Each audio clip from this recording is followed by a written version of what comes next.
Thank you for tuning in and checking out Unlucky, a memoir. My name is Kat. Everyone has a story. This one just happens to be mine.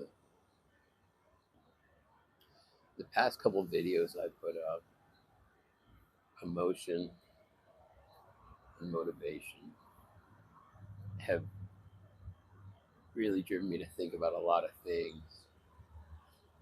And the past week or so, this topic's been coming up over and over and over again in things that I read, daily motivations, um, just repeatedly in conversations. And I finally came to realize that my whole life, the emotion that was my motivation was fear. Everything was based on fear, fear based. My mother leaving when I was young had driven a fear of abandonment, a fear of not being worthy of love, not being able to be loved. And I brought this up before, it destroyed relationships. Fear of losing, fear of losing things. So much so that I never enjoyed the things while I had them because there was always this fear of them going away. And in acting on that fear, I made them end up leaving. I made the things I was afraid to lose go away. One of those was my marriage. I finally found somebody who did truly love me and truly cared about me. But through fear,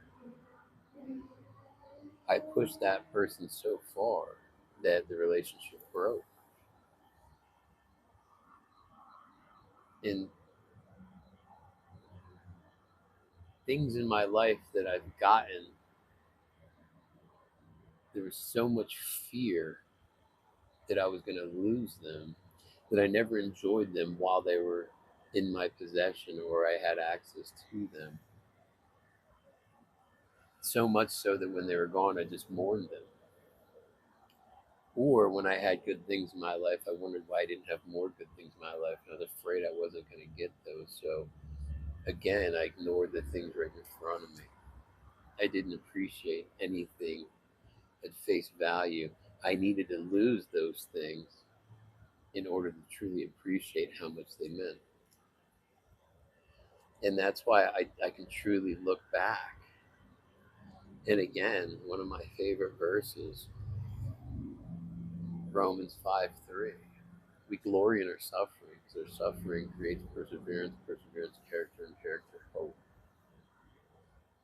Because losing all those things has put me in position today to understand I need to live in the moment, appreciate the moment, appreciate the things in front of me, not chase after things that I don't need. Because in doing so, I end up losing what I have and never really enjoying it. So I finally have a point in my life where what I have is enough. And what comes along is going to come along. I'm no longer pursuing the outside things. The most important thing to me is my peace of mind, my serenity, the joy I have in my life on a daily basis, even on bad days. Because I understand that bad days are going to happen, but now I just face them and walk through the fire. And I had such a hard time with what I know now versus what I knew then. Because why was I so afraid to lose? Because in looking back on life, I've always learned more from failure than I ever had from success. When I was young in elementary school, like 10, 11, 12 years old, whatever, somewhere in the, I had wrestled on the local wrestling team, and I ended up just going around doing tournaments, and I did really well. But all those matches I won, I don't even remember them. But there's still one loss that I see in my head that I can remember to this day. I remember the kid's name. He had never won a match. I went in there cocky and played down to my competition and ended up losing that match through a silly error. But that loss hurt. That loss drove me to be better. That loss made me double down and not want to let that happen again. Now, don't get me wrong, I've lost plenty times after that, I'm sure. But that loss taught me more than any other win that I ever had. Like, I won gold medals, I won trophies. I don't remember any of those matches. I remember that one match that I lost. Learned more from that than anything else.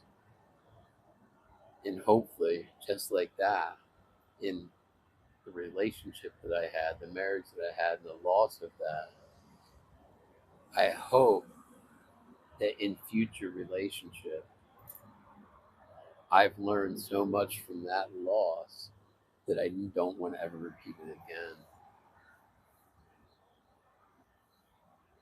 That fear drove all those decisions. Not saying I'm no longer afraid. I just have faith. I have faith in the way things are supposed to work out, and they are going to work out. And I said it before, my faith tells me that there's going to be bad days, and it's not always going to be good. But faith will carry me through to the other side. I may come out bruised, battered, bloody, beaten, broken, but I'll come out and I will survive.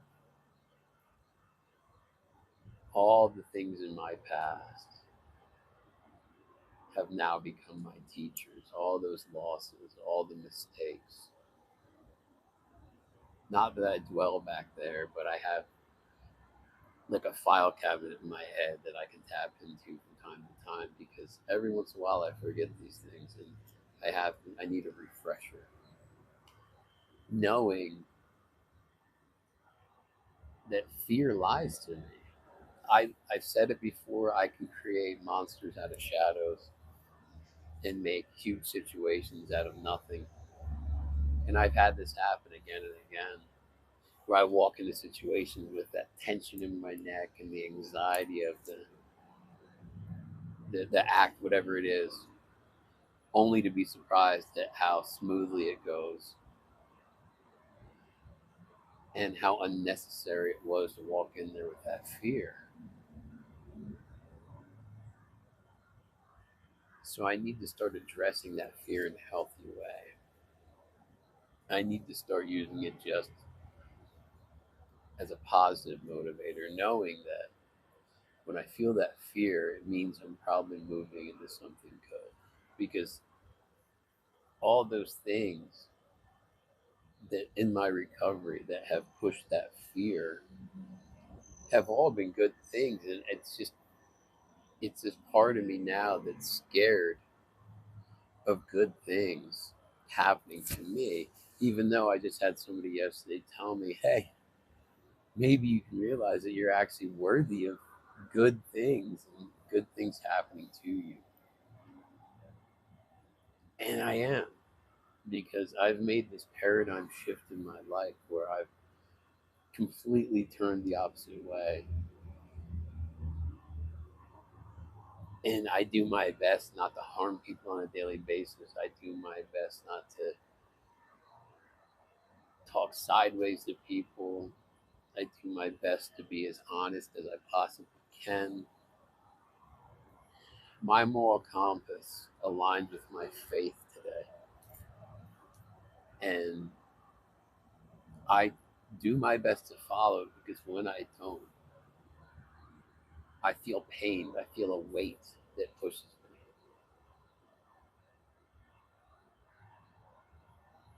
So fear drove me to use drugs for as long as I did, because once I was into that addiction, there was a fear of feeling unwell, of feeling ill.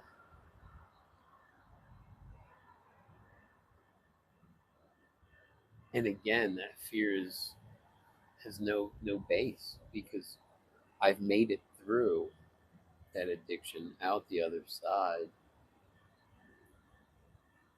And again, I made a monster out of a shadow, because I'm sitting here.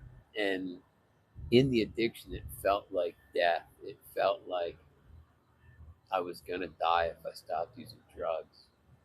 It felt like the world would cave in on me if I stopped using drugs. And it was quite the opposite. The more I used drugs, the closer I was to death. And the more the world just kept closing in on me. Options became more limited. And not only was I that close to death, the addiction forced me into a position where I wanted to die multiple times. Absolute hopelessness. Whereas today, it's a gorgeous day. I woke up this morning, I'm breathing.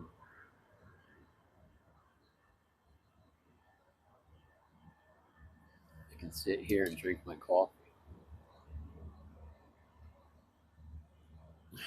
I just got done texting with a very good friend of mine who's doing well and who's happy for me that I'm doing well. I just celebrated a birthday and had so many people reach out to me to wish me a happy birthday. And I thank each and every one of you. It meant so much to me to know that that many people actually just cared enough to say happy birthday.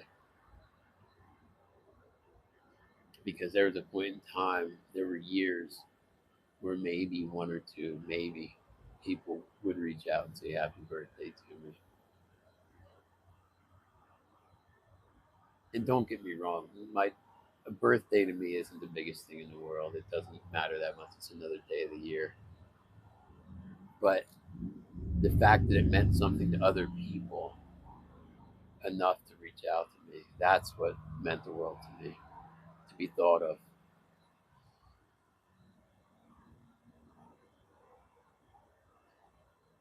So today, my motivation is different than it was in my addiction. It's no longer fear driven, it's faith driven. And again, not to say that I don't have fear, I do, but it doesn't control or guide my life anymore. I want to thank you all for following along on this journey with me and taking this ride. I really do appreciate each and every one of you. I hope you're enjoying these videos. Please like, share, subscribe, all those YouTube things. Appreciate you all. Catch you next week.